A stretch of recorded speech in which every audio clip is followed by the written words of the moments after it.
My name is Thomas McCullough. The tentative title of my research paper is Grant Writing and Administration in Archives and Special Collections. It may be fair to say that my abstract is subject to change even in the beginning of December.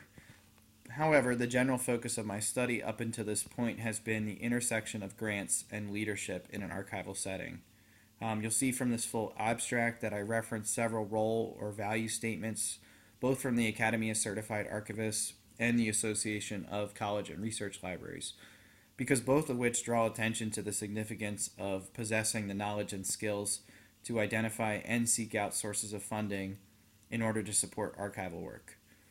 Because our course has focused so much on archives leadership this semester, I've chosen to specifically investigate where leadership comes into play when selecting, applying for, managing, assessing, and even moving forward from grant projects.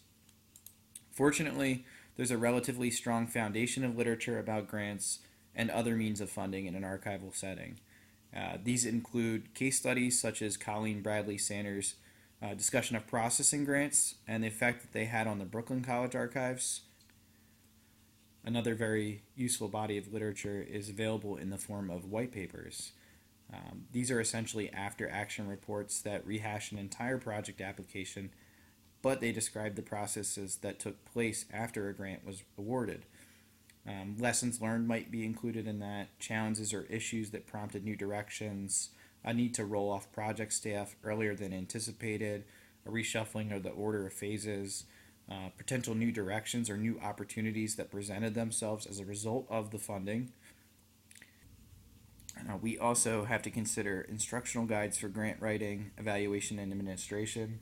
Sometimes they are really specific to archives and libraries, but I would say that a bulk of them that I've seen across and will include in my bibliography are very broad and focus on nonprofit organizations or grant funding for federal agencies.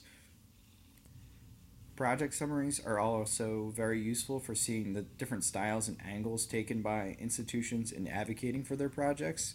And there are several excellent examples that I've seen when we think about what we learned this semester with strategic plans. There are actually some project summaries that even reference the strategic plan and how a specific grant is going to align with that strategic plan. Those are really useful for seeing how the institution framed what it's trying to do. Also useful has been transcripts of either moderated panel discussions and also of interviews. One such panel discussion that has really helped shape my methodology is that of the Society of California Archivists. Back at their annual meeting in 2013, they had a moderated discussion with 4 panelists, and they all had grant expertise. They all eloquently and tactfully responded to questions from a moderator about grant writing, management, and post-grant assessment. I mentioned that this last source was really useful because I actually adopted a very similar line of questioning as that particular moderator had when I began interviewing archivists, and that became the core of my research methodology. As part of the methodology to collect more data on the subject, the interviews have been immensely helpful.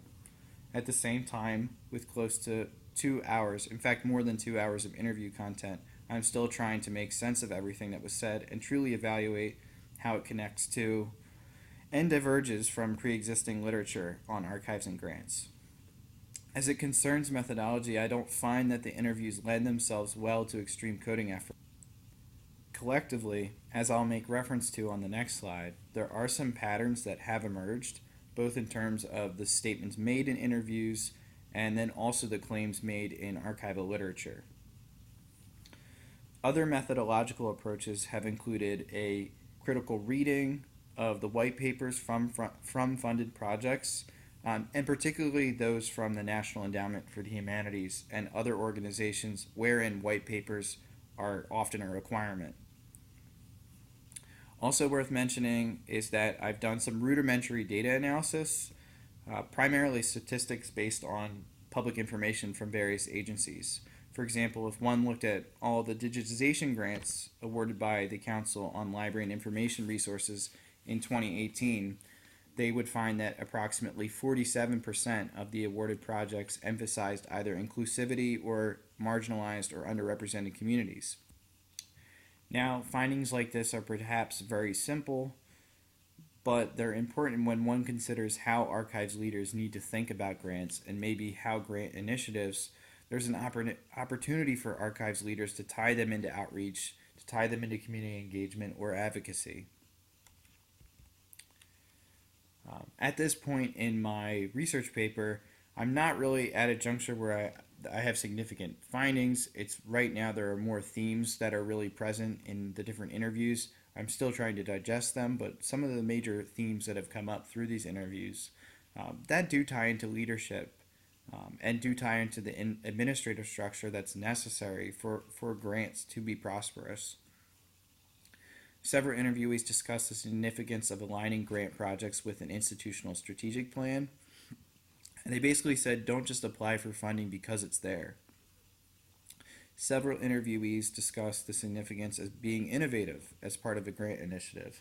And this could entail a processing grant that leads to the development of new descriptive standards, or a digitization project that develops new standards on digital repatriation of materials. Other common themes included relationship building, knowledge about or expertise with particular programs.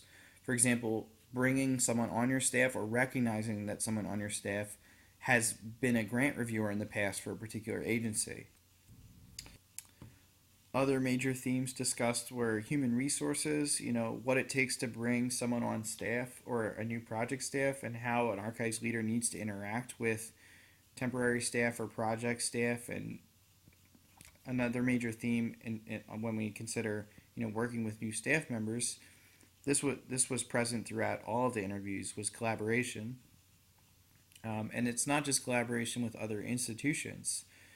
It was collaboration in the sense of the fact that it's almost always a team effort when an institution applies for a grant, when they carry one out, when they assess it at the end. So an archives leader has to foster an environment, a work environment, where staff members feel comfortable expressing their new ideas, and where those ideas, when aligning with that strategic vision, can be funded. So this is pretty much where I'm at right now, and I'll conclude by saying I'm really excited to see your research papers and see what comments maybe you have for me, and maybe there's a direction in particular that I should really focus this on. But I'm really enjoying this, and I'm really excited about seeing what y'all have to present for your projects. So thank you for listening.